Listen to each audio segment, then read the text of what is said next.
Hast du dir schon gute neue Vorsätze fürs nächste Jahr gemacht?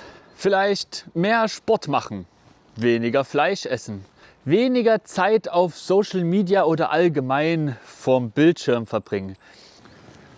Hi, ich bin Samuel, Jugendreferent hier im Kirchenbezirk Germersheim und ich bin so richtig schlecht im Vorsätze fassen und dann auch wirklich einhalten.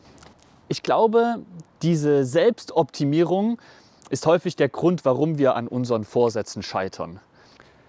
In der Bibel steht, dass wenn man mit Jesus unterwegs ist, dann verändert man sich komplett. Das, was vorher war, ist zu Ende und etwas ganz Neues beginnt. Das macht mich hoffnungsvoll, denn hier höre ich, dass Gott die Macht hat, mich wirklich ganz zu verändern, weil er gnädig ist, weil er mich liebt. Ich wünsche dir, dass du das erlebst. Gott verändert dich. Du musst es nicht aus eigener Kraft schaffen.